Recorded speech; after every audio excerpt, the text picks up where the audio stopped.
del autor de la vida y del originador de la vida, se quedó sin vida, ¿no?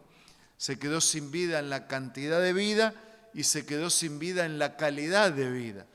Dios había hecho al ser humano para que viviera para siempre, sano, feliz.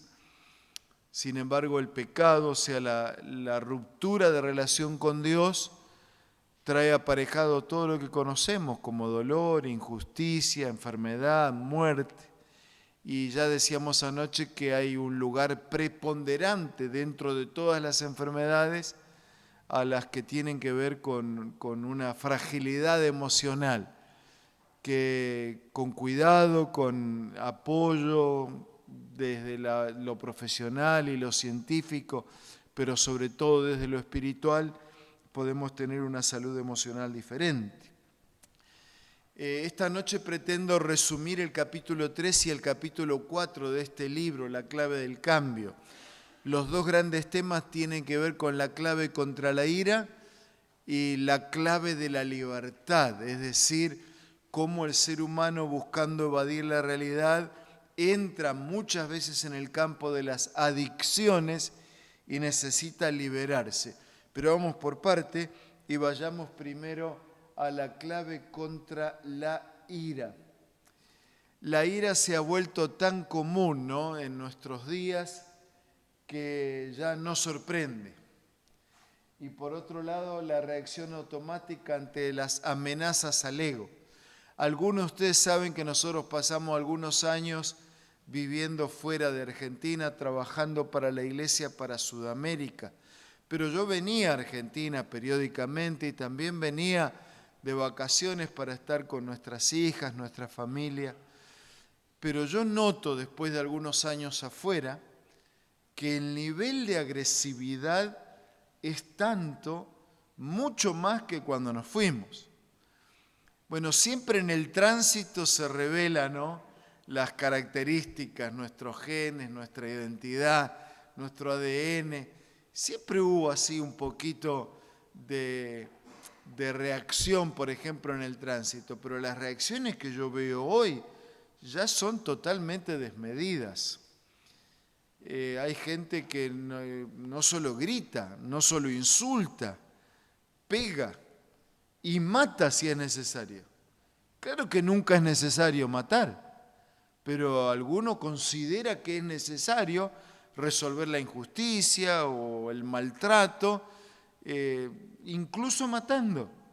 Y claro que eso no resuelve el problema, ¿no? No cura a uno y menos cura al otro. El ataque de ira hace más mal al que tiene el ataque que al que es destinatario del ataque. Si yo soy agresivo con otro, lastimo al que agredo, pero también me lastimo, ¿no? Entonces, en el fondo, la ira se ha vuelto tan común que ya nos sorprende. Las reacciones muchas veces son automáticas, pero en el fondo ponen en evidencia el egoísmo, lo que las circunstancias, ¿no?, el mal proceder del otro en el auto o en el trabajo o donde sea, lo que pone en evidencia lo que ha tocado es mi orgullo.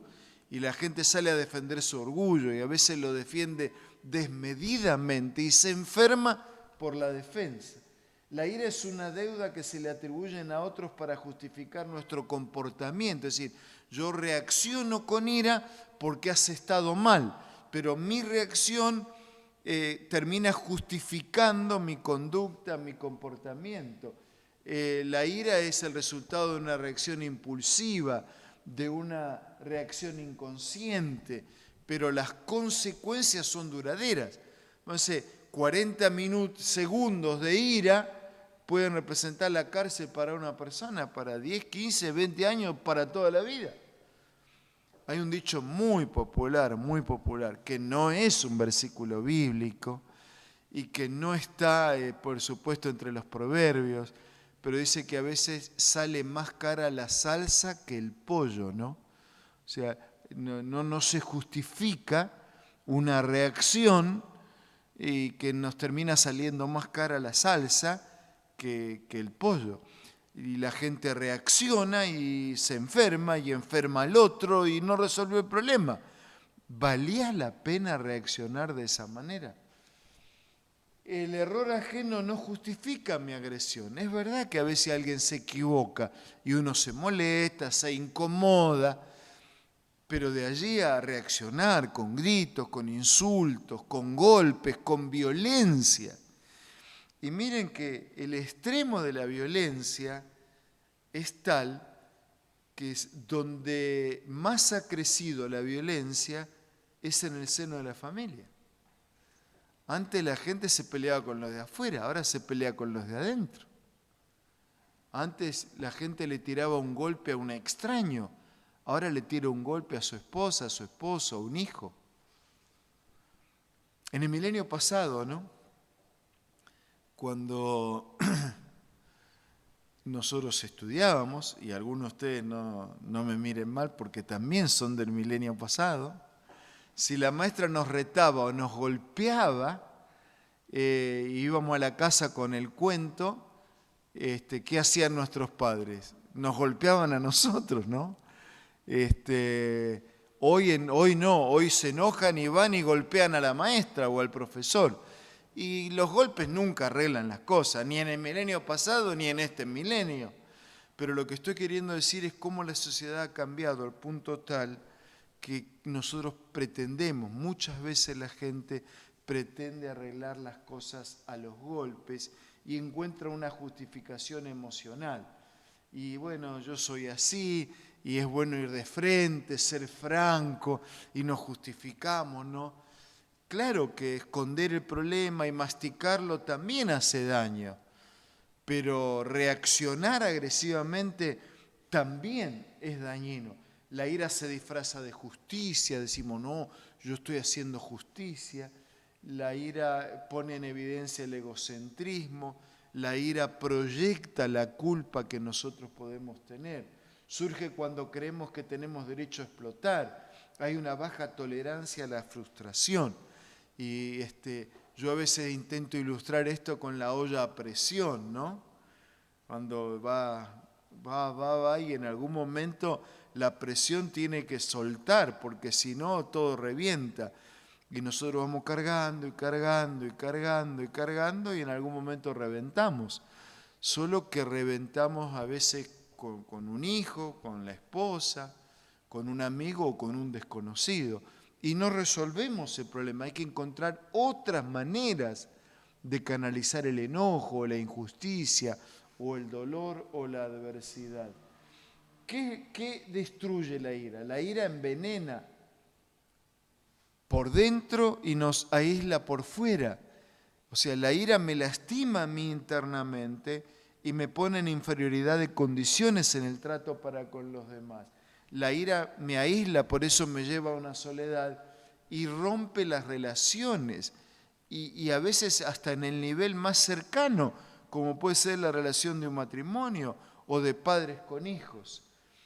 La ira no repara el daño, lo multiplica. La reacción emocional no resuelve, que usted grite, que usted insulte, que usted pegue, no resuelve el problema, hay que buscar otra solución.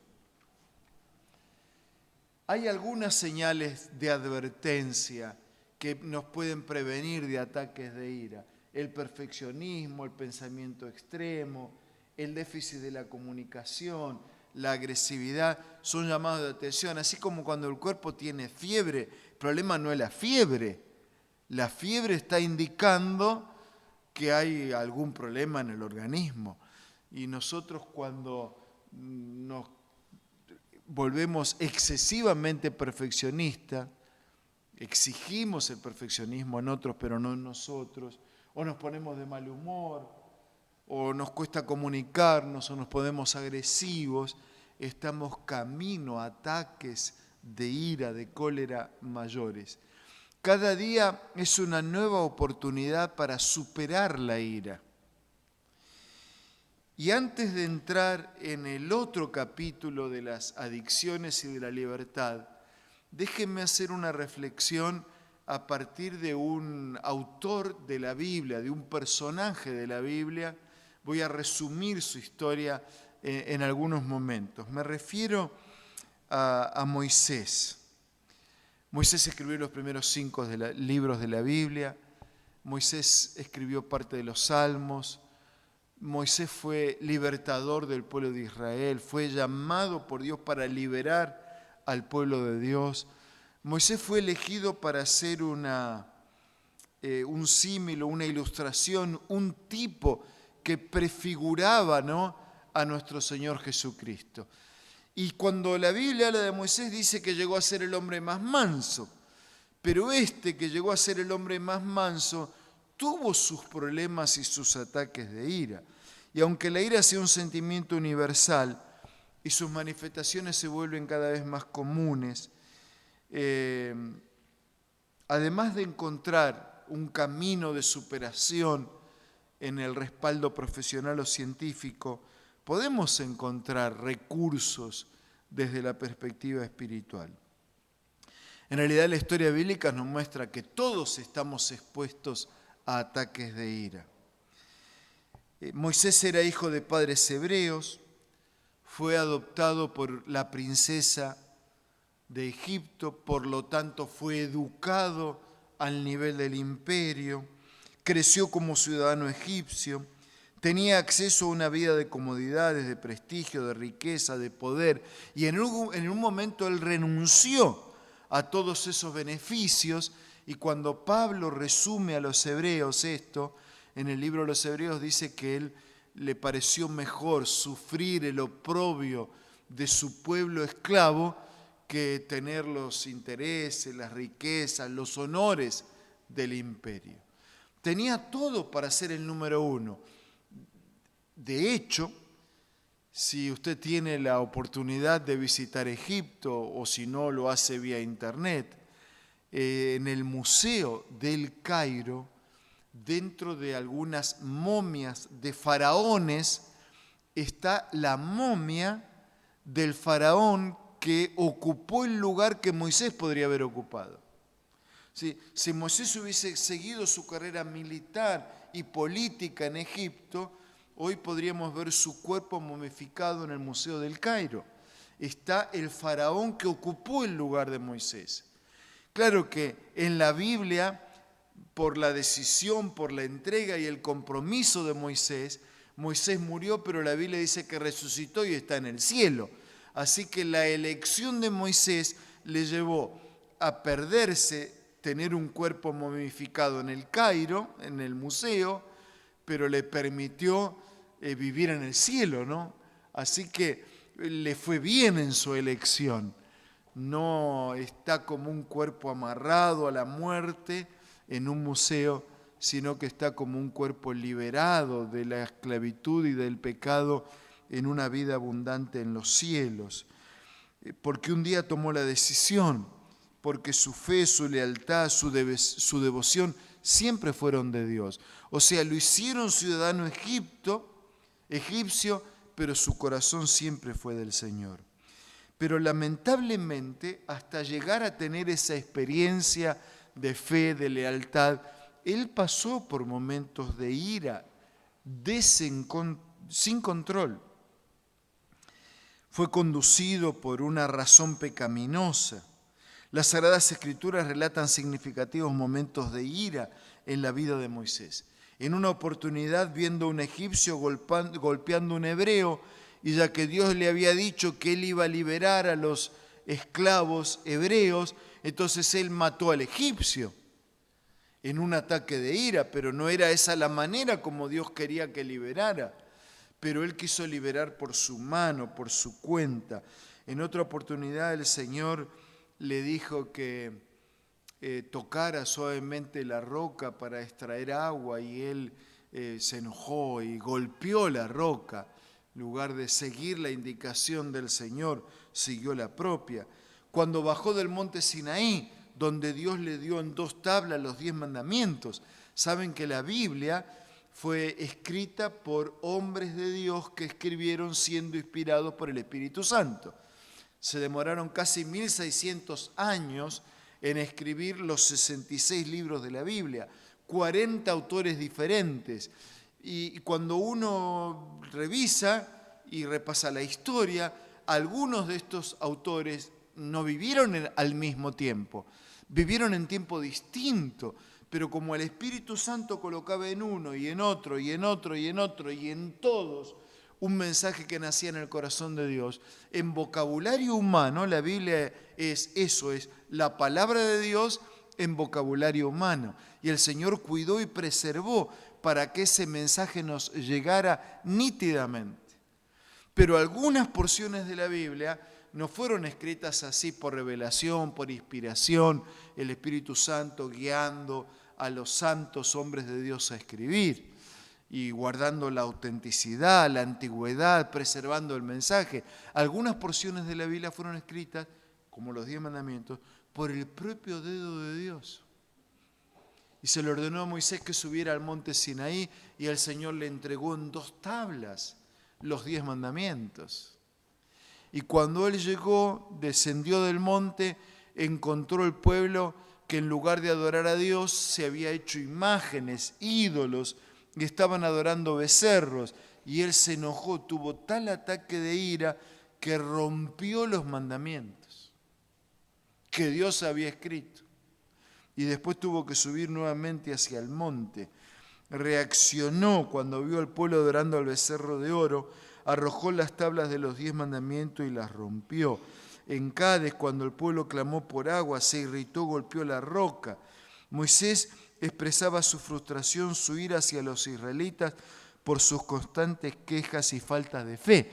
Y a veces hay personas que me dicen, la Biblia no puede ser palabra de Dios porque cuenta los errores de las personas. Y precisamente es palabra de Dios porque no esconde la debilidad de las personas. ¿Ustedes vieron cómo cuenta el ser humano la historia? Cada uno la cuenta a su manera. Y solo cuenta lo que quiere, lo que conviene. Algunos cuentan la historia de Rosas de una manera y otros la cuentan de otra manera. Y así podría mencionar a otras personas. Porque el ser humano intenta construir una historia a su manera. Pero Dios no tiene reparo en mostrar que los grandes hombres de Dios también fueron humanos y se equivocaron. Y eso genera esperanza para nosotros. Porque si David fue un rey, pero hizo lo que hizo, yo tengo esperanza entonces. Y si Moisés hizo lo que hizo, pero después llegó a ser el más manso, entonces yo también tengo esperanza. Porque si la Biblia solo me mostrara lo perfecto, pronto desistiríamos de la lectura, del estudio, de la práctica, porque diríamos esto no es para mí. Pero cuando uno ve que los grandes hombres de Dios también tuvieron sus caídas, pero se levantaron, entonces tiene esperanza. Un gran predicador, conferenciante americano del siglo XIX escribió, Moisés, me refiero a David Moody, Moisés gastó 40 años pensando que era alguien, 40 años aprendiendo que no era nadie y 40 años descubriendo lo que Dios puede hacer con aquel que sabe que es nadie. O sea, mientras él estaba en el imperio egipcio, él gastó 40 años pensando que él era el personaje. Pero después tuvo que pasar 40 años cuidando ovejas en la región de Madián, y aprendiendo que en realidad él no era nadie. Y cuando uno reconoce que es nadie y se refugia en el que es todo, entonces es posible vencer la ira, el enojo, la cólera, la fragilidad, la debilidad. Por eso él llegó a ser lo que llegó a ser cuando admitió que era nadie. En los desiertos de Madián, como pastor de ovejas, aprendió a depender de Dios, aprendió el dominio propio, aprendió la austeridad, la sabiduría, mostró humildad, mansedumbre al aceptar la misión que Dios les había encomendado. Y más allá de un pueblo que se quejaba, que se rebelaba, que reclamaba, Moisés fue un líder humilde, que se transformó en el hombre más manso, sereno, fuerte. Nosotros en estos días, tal vez como nunca, estamos expuestos a atacar y a ser atacados. Controlar la rabia es un proceso que implica un manejo emocional, que implica una nueva manera de pensar y que en el fondo implica un nuevo corazón. Nadie puede dejar de tener ataques de ira si Jesús no domina nuestro corazón. La palabra que restaura es la palabra de Dios. Déjenme hacer una pequeña ilustración entre una espada física y una espada espiritual. Moisés quiso usar la espada física cuando Dios nos dice que tenemos que usar la espada espiritual. Y la espada espiritual que corta para curar, para sanar, como un bisturí médico, es la Biblia. Es la espada de dos filos que corta para sacar lo malo y que también corta para salvar. La espada humana, física, lastima. La espada del espíritu cura. La espada física humana mata. La espada del espíritu produce vida. La espada del espíritu es un arma de defensa, de ataque y de conquista. Por eso el apóstol nos anima a utilizar la espada del espíritu. Si estamos conectados a través de la fe, si hablamos con Dios a través de la oración, si escuchamos que Dios nos habla a través de la Biblia, entonces la comunicación con la fuente de la vida se cierra. Martín Lutero decía así: si usted puede dedicar por lo menos 15 minutos por día para escuchar la voz de Dios. ¿Y cómo hace uno para escuchar la voz de Dios? A través de la Biblia Dios nos habla. Si usted puede dedicar por lo menos 15 minutos por día para hablar con Dios. ¿Y cómo hace uno para hablar con Dios? A través de la oración hablamos con Dios. Entonces dice, puede dedicar lo que quiera para contar a otros lo que esa media hora ha significado para usted. No hay cómo tener vida si no estoy conectado a la vida. No hay cómo tener fuerzas si no estoy conectado a la fuerza de energía. Y la Biblia es la palabra de Dios que tiene fuerza para alimentar, para curar, para sanar, para transformar. ¿Saben? Cuando el hombre descubrió lo que era la fisión del átomo, comprobó, científicamente hablando, que la materia puede transformarse en energía. La materia se transforma en energía, fue comprobado científicamente por el ser humano en la fisión del átomo. Cuando Dios creó, usó el proceso inverso. Es decir, en lugar de transformar la materia en energía, Dios transformó la energía en materia. Por eso usted va a las páginas de la Biblia y dice, dijo Dios sea la luz y fue la luz. Dijo Dios sean los vegetales, vístase todo de verde y fueron los vegetales. Dijo Dios sea el sol, la luna y las estrellas y fue el sol, la luna y las estrellas. Sean las aves, sean los peces. Dios habló, dice el salmista, y fue hecho. Dios mandó y existió. Hay poder en la palabra de Dios, en la palabra hablada y en la palabra escrita.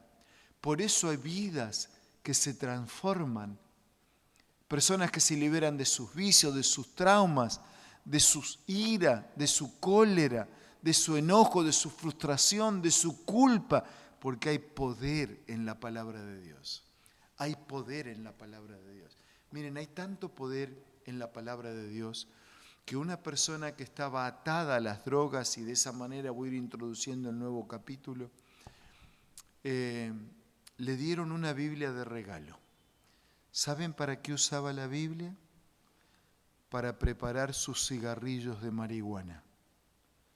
Y usaba cada hojita de la Biblia para preparar su cigarrillo. Y así fue quemando la Biblia y quemando su vida.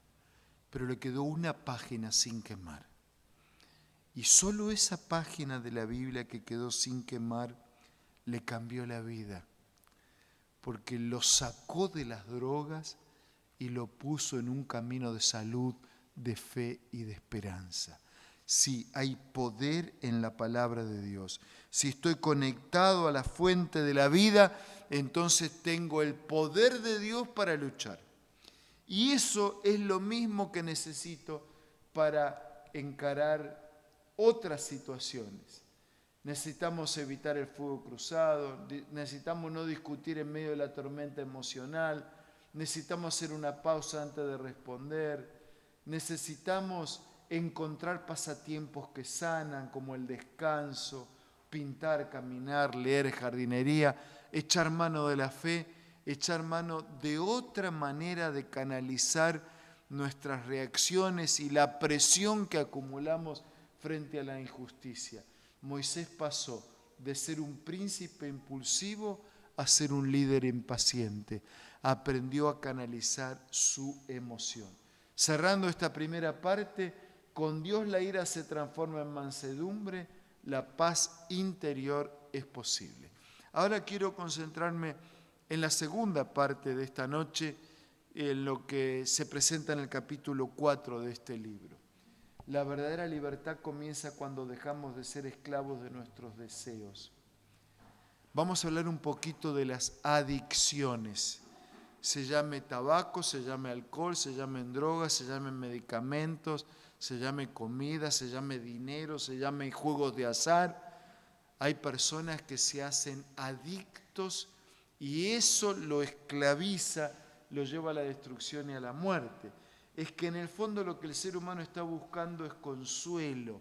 ¿Sí? Lo que busca es evadir la realidad. Dice, el que toma y toma para olvidar sus penas. No olvida sus penas porque sigue existiendo su problema, solo que ahora le agrega uno más, o dos más, o tres más.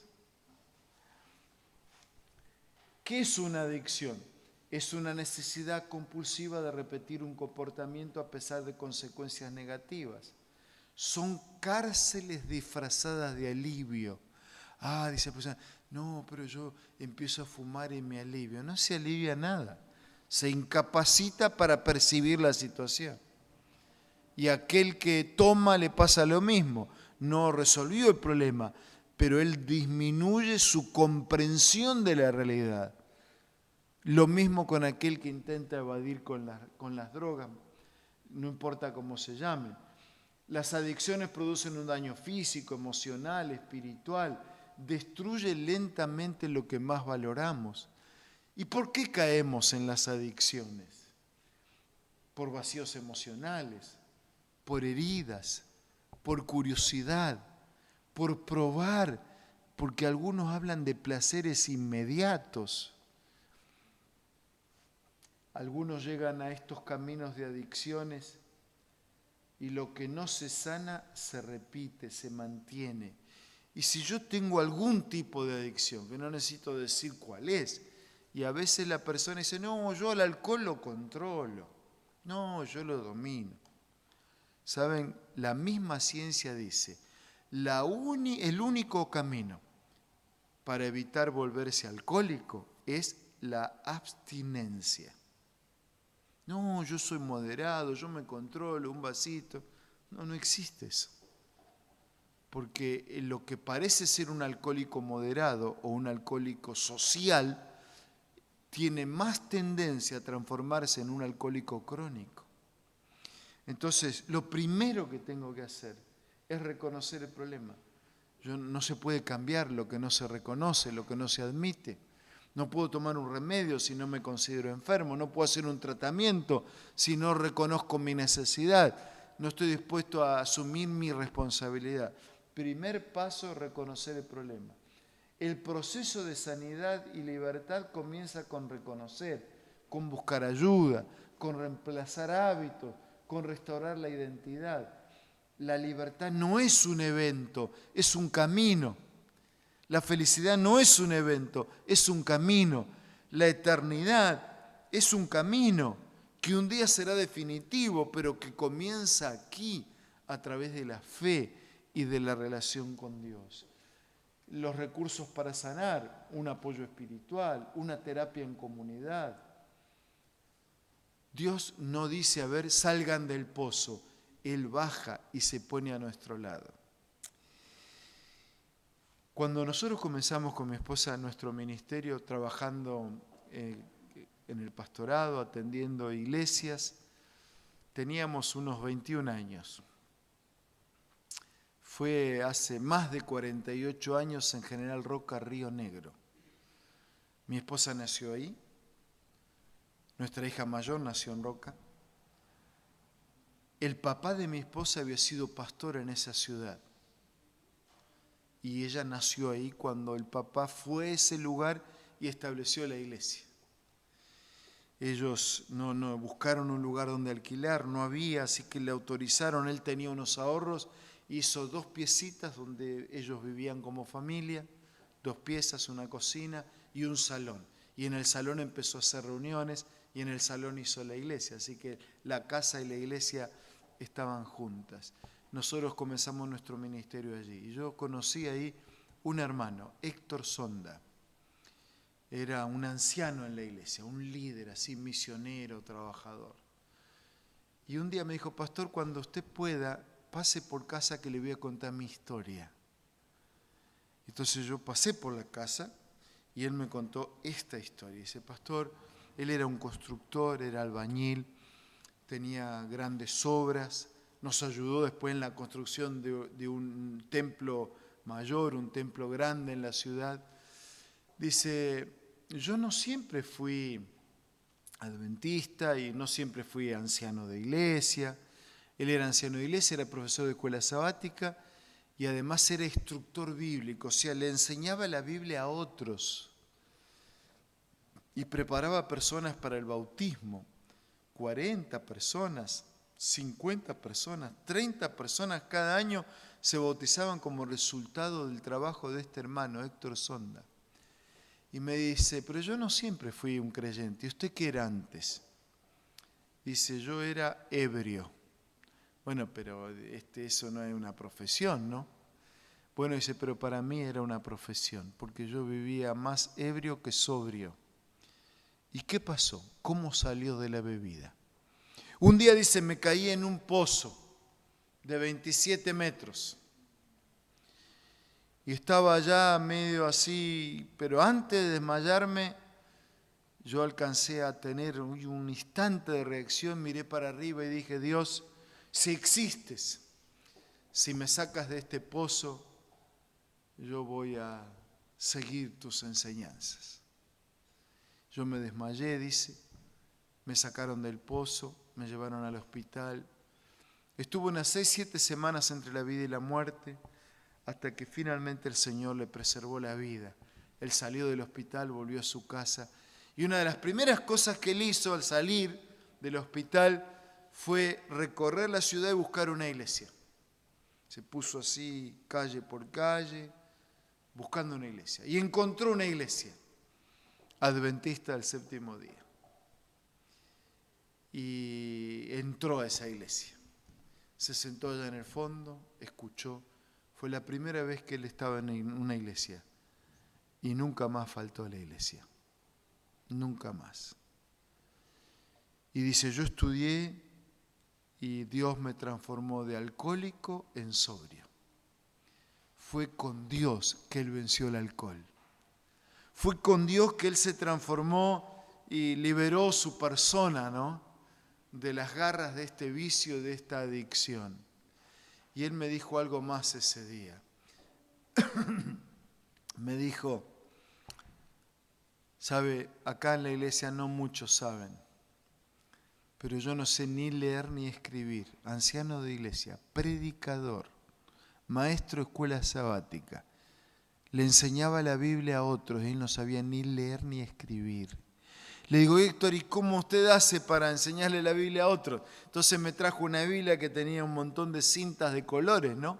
Entonces él sabía, por ejemplo, que el rojo era Juan 3:16, que el azul era Éxodo 20. Entonces él hacía la pregunta y le decía, esa pregunta tiene respuesta acá. Abría la Biblia así y le decía, ¿quiere leer? Y la gente leía. Y le digo, ¿y el día que alguien le diga que no quiere leer, qué va a hacer? No se preocupe, pastor, porque ya a esta altura yo ya puedo repetir de memoria esa parte de la Biblia. No sabía leer ni escribir, pero su corazón había sido conquistado por el poder de Dios, que lo sacó de la esclavitud de los vicios para colocarlo en la libertad de un hijo de Dios. Claro que no necesitamos situaciones extremas como esta. Pero yo no soy ebrio. Pero tal vez usted está necesitando que Dios tome su corazón y lo llene de paz, de perdón, de restauración.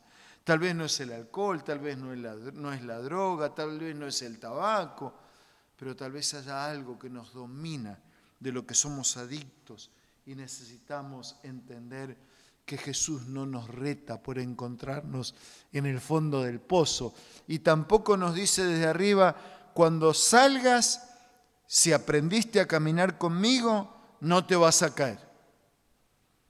No, Él baja en el pozo y nos sube y nos coloca en un camino nuevo. No somos nuestra adicción, somos amados, somos valiosos, tenemos un propósito, porque si el Hijo nos hace libres, seremos verdaderamente libres. Solo el amor de Dios rompe las cadenas más profundas y cada día es una nueva oportunidad para elegir comenzar de nuevo. Y yo necesito entender que hay medicamentos, que hay tratamientos, que hay estrategias, que hay grupos especializados, pero lo que más necesito entender es que el mayor libertador de nuestras adicciones es Cristo nuestro Señor. En el Evangelio según San Lucas hay una historia muy conocida. En realidad hay 3 parábolas. Hay una moneda perdida, hay una oveja perdida y hay un hijo perdido. Encontramos 3 historias de pérdidas. La moneda no sabía que estaba perdida.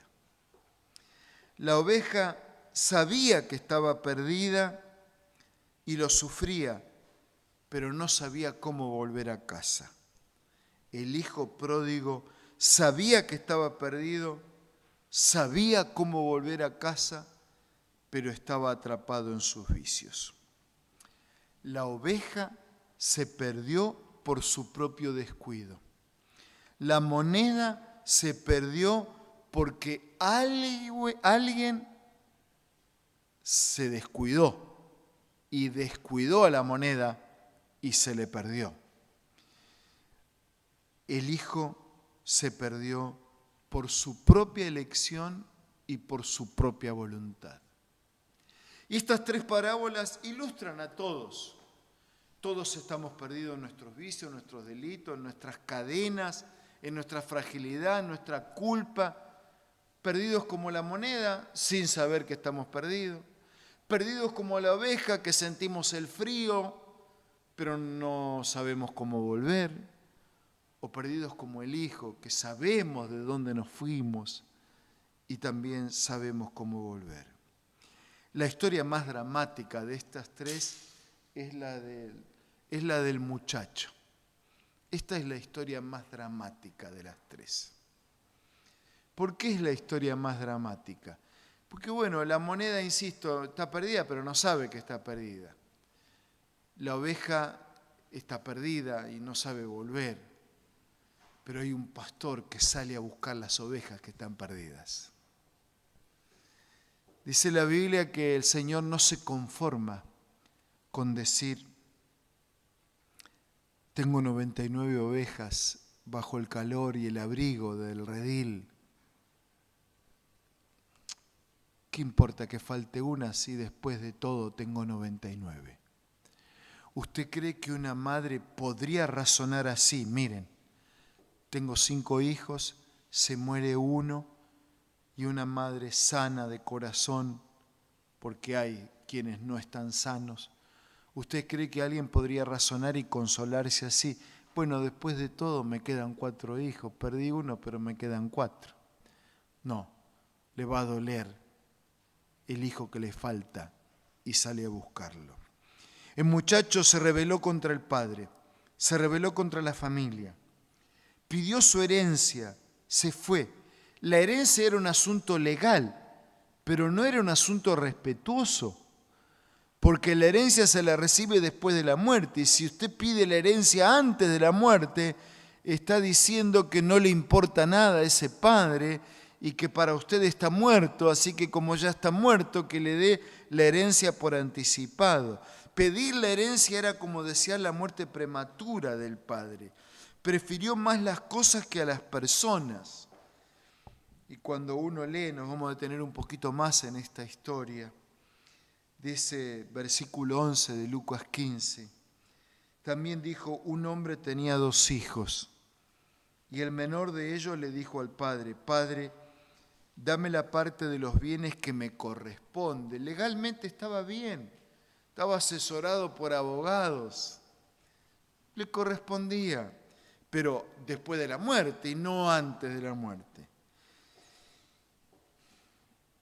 Versículo 13 dice, no muchos días después, juntando todo, el hijo menor se fue lejos a una provincia apartada y allí desperdició los bienes que había recibido de la herencia anticipada, ¿no? Viviendo perdidamente.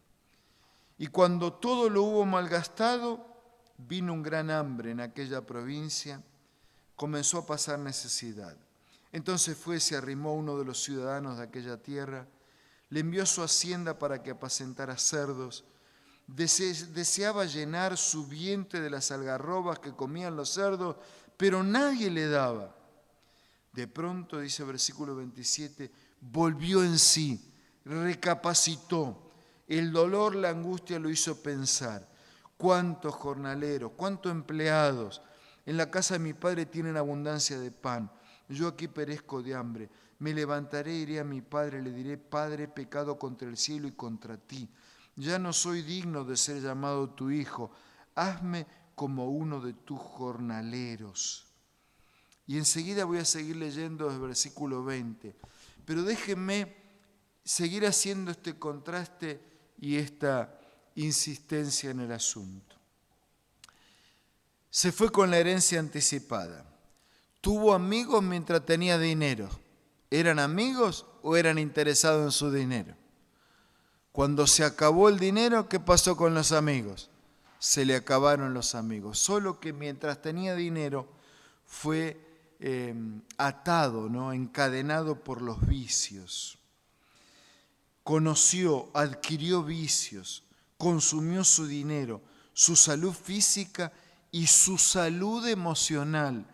Prefirió un estilo de vida egoísta, sin compromisos, sin límites, sin responsabilidad. Quiso vivir la vida a su manera.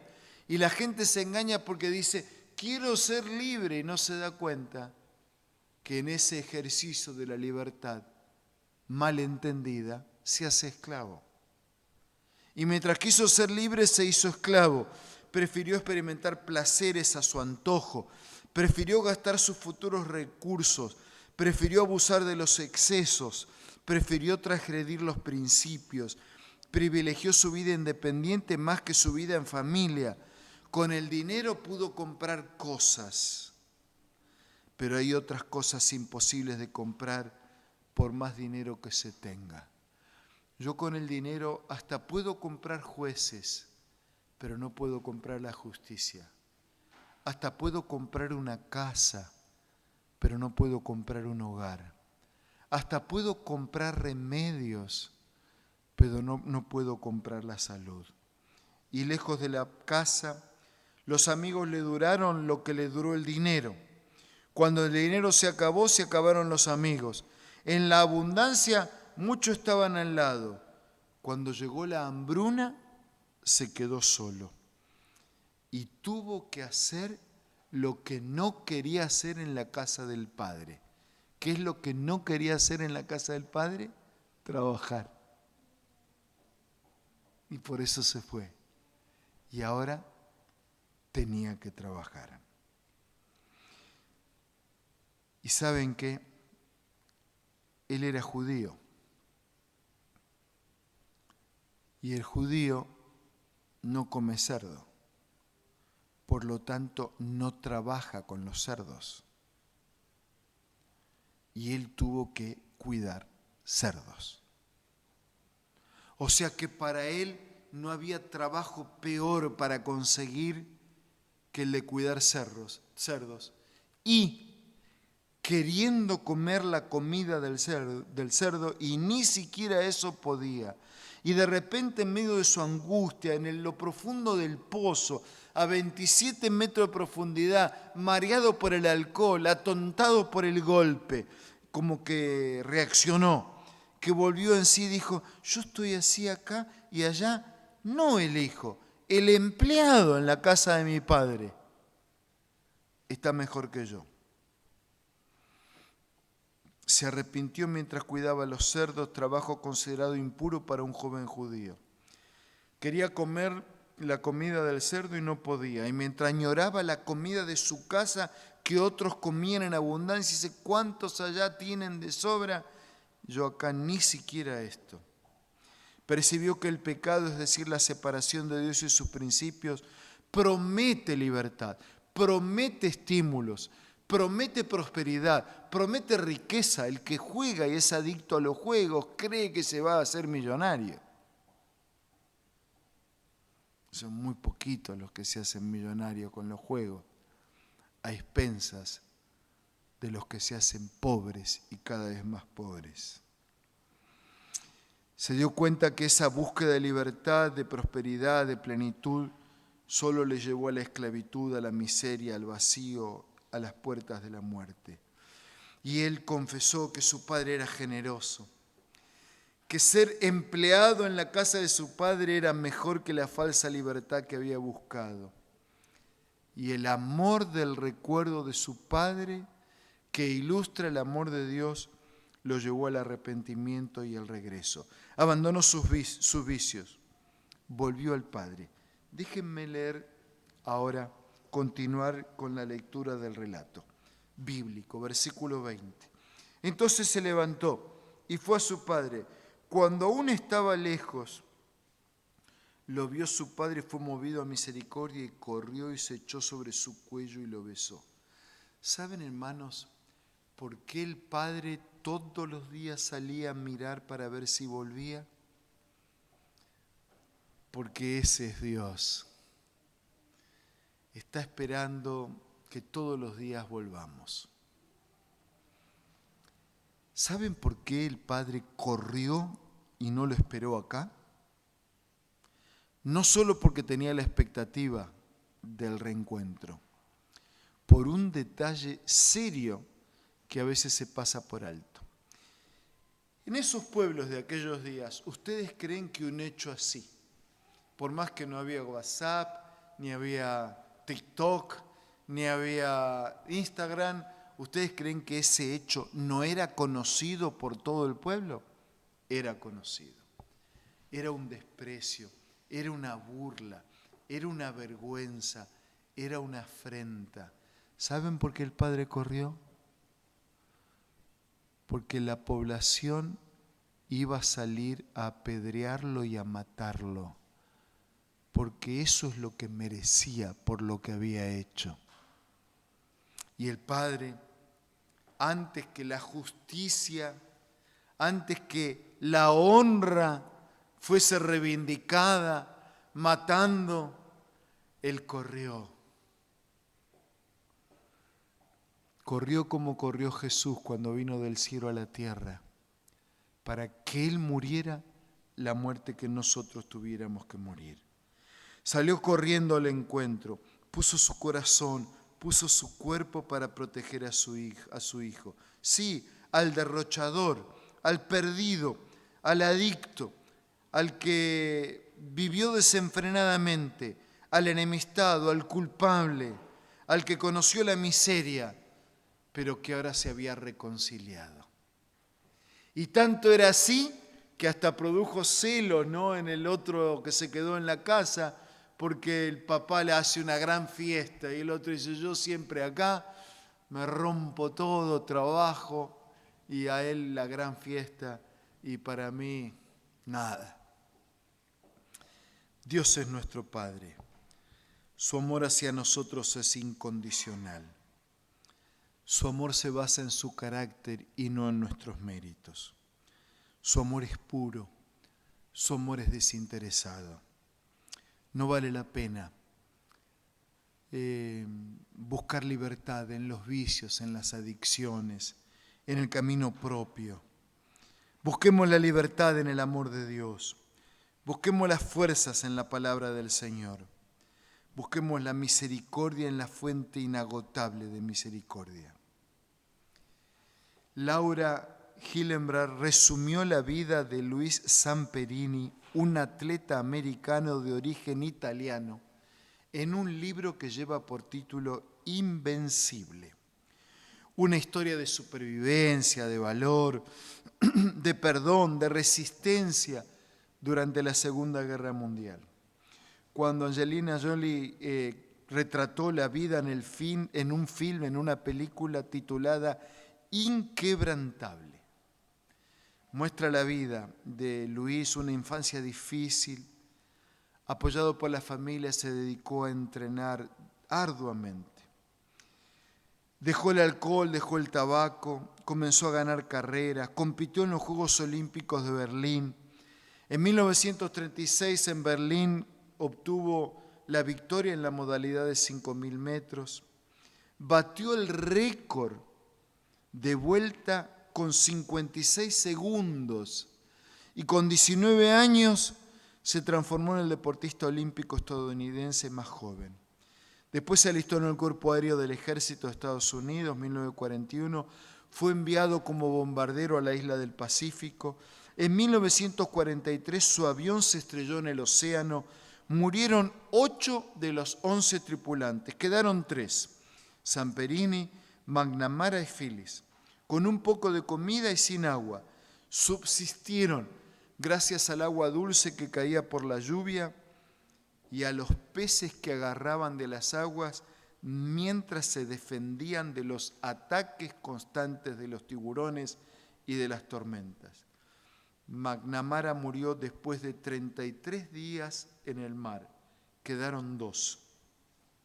En el día 47, Zamperini y Phillips llegaron a las Islas Marshall, donde fueron capturados por la Marina Imperial japonesa. Fueron prisioneros, severamente maltratados, golpeados, hasta el final de la guerra que aconteció en agosto de 1945. Años más tarde, Zamperini reconoció a Cristo como el Señor de su vida. Se transformó en predicador. ¿Y saben qué hizo? Salió a buscar a sus torturadores para ofrecerles perdón. Y muchos de los que lo habían torturado en ese tiempo allí en la isla fueron convertidos por el poder del Evangelio. Falleció por una neumonía a los 97 años en Los Ángeles. Un luchador que pudo contra todo, contra prejuicios, contra los vicios, contra el dolor, contra la injusticia, contra los bombarderos, contra el naufragio, contra el hambre, contra los tiburones, contra el maltrato, contra las ametralladoras, las torturas, las cárceles y también contra el odio. Sí, nosotros como Luis Zamperini, como el hijo pródigo de la parábola, podemos ser alcanzados por el amor y por el poder de Dios. Si yo tengo que resumir en una frase, digo, hijo, vuelve a casa, vuelve a Dios. Si alguno ha caminado lejos de Dios, necesita volver a Dios esta noche.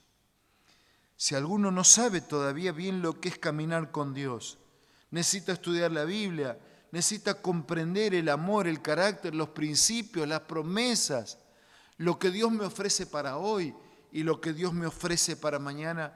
Yo digo, hijo, ven a Dios. Y ya sea que vengas o ya sea que vuelvas, puedo asegurar que quien viene o quien vuelve a Dios encuentra la verdadera libertad. Reemplaza el amor por el odio y la mansedumbre, el dominio propio por la rabia, la esclavitud por la libertad y las adicciones de la dependencia que nos llevan a la muerte, a una sublime dependencia del autor de la vida que nos lleva hacia la vida. Restaura su salud emocional, sus relaciones perdidas y comienza una vida nueva y definitiva con Dios. Yo tengo 3 preguntas para hacer esta noche. A los que ya caminan en los caminos de Dios.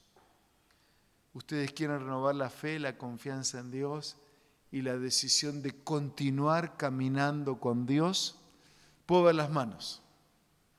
Gracias a Dios por eso. Segunda pregunta. Tal vez haya aquí algunas visitas, algunos amigos, algunos jóvenes que vienen a la iglesia, que están estudiando, que están conociendo, pero necesitan un caminar comprometido con Dios. ¿Será que aquí hay alguien que necesita estudiar la Biblia? ¿Saben que anoche cuando me fui, estaba ahí el que cuida los autos, ¿no? No voy a decir lo que le dice la gente, cómo los titula, ¿no? Que estaba cuidando los autos. Y como él me vio que yo iba con una Biblia, me dice, usted no podría conseguirme una Biblia. Y yo tenía la Biblia y un libro como no este. Así que le di este libro y le dije, mañana a la noche te voy a traer una Biblia. Y le pedí al pastor Néstor y él me consiguió la Biblia. No sé si estará, no sé. Pero anoche él me pidió una Biblia. Hay gente que tiene Biblia en la casa, no la lee. Hay gente que la lee y no la entiende. Hay gente que la entiende y no la practica. ¿Será que acá hay alguien que le gustaría estudiar la Biblia? Que le gustaría conocer más del amor de Dios y tener una vida libre de rabia, libre de odios, libre de vicios, llena de paz, llena de fuerza. ¿Será que hay algún amigo aquí presente que viene a la iglesia, que le gustaría estudiar mejor la Biblia para caminar con Dios? ¿Puedo ver la mano si hubiera uno? ¿Hay alguien? ¿No hay? Entonces voy a hacer la última pregunta. Puede ser que haya jóvenes aquí que todavía no están bautizados. Y el bautismo nos une a Dios, el bautismo nos compromete con Dios. El bautismo nos permite tener el valor de Luis Samperini, ¿no? De vencer tiburones, porque no es con nuestras fuerzas, es con la fuerza de Dios. Y yo quería preguntar si hay aquí alguien que todavía no está bautizado, pero le gustaría prepararse para un bautismo futuro. ¿Será que hay alguien? Yo quiero hacer una oración especial. Veo una mano ahí, muy bien, te felicito. Veo una mano ahí, 2. Veo una mano ahí, 3. Veo una mano allá, 4, 5. Una niña allá, 6, 7. ¿Les puedo pedir un favor? Pueden venir aquí adelante, no necesitan hablar. Yo le voy a pedir al pastor Néstor que él venga. Vamos a hacer una oración por todos, pero de manera especial por ustedes. Y yo espero que pronto ustedes puedan tener esta experiencia del bautismo, de conocer más a Dios, de comprender su palabra, su voluntad. Vamos a orar y después de la oración vamos a saludarlos y vamos a invitar a todos a que puedan ponerse de pie para tener esta oración. Qué bueno que ustedes están aquí, Dios los bendiga. Es bueno tener valor y coraje para caminar con Dios. Algunos dicen, es difícil vivir con Dios. Y yo digo, es más difícil vivir sin Dios. No, pero seguir la Biblia. Y más fácil está más difícil es vivir sin seguir la Biblia. Dios los bendiga, para que pronto ustedes puedan tener la experiencia del bautismo, un casamiento definitivo con Jesús. Vamos a orar. Señor, en esta noche todos juntos aquí renovamos nuestra entrega, nuestra confianza. Te necesitamos. Necesitamos que nos guíes, que nuestro corazón de piedra se haga de carne, que nos liberes de nuestra fragilidad, de nuestra debilidad, de nuestra humanidad. Gracias por el amor de Padre que está esperando para abrazarnos en un abrazo de perdón, de libertad, de restauración, de vida presente y también de promesa de vida eterna. Bendícenos, Señor. Bendice a toda la iglesia, bendice a todos los amigos aquí presentes. De manera especial bendice a este grupo aquí adelante, que tiene un deseo, que tiene una decisión, que puedan pronto, muy pronto, entregarse totalmente a ti y vivir en el bautismo un casamiento definitivo con Jesús, para tener la presencia de Cristo en sus vidas, para vivir revestidos del Señor, para ser victoriosos, para ser libres, para ser vencedores, para caminar la tierra, pero mirando siempre hacia el cielo. Con necesidad, con gratitud, no merecemos nada, pero clamamos y agradecemos en el nombre de Jesús. Amén.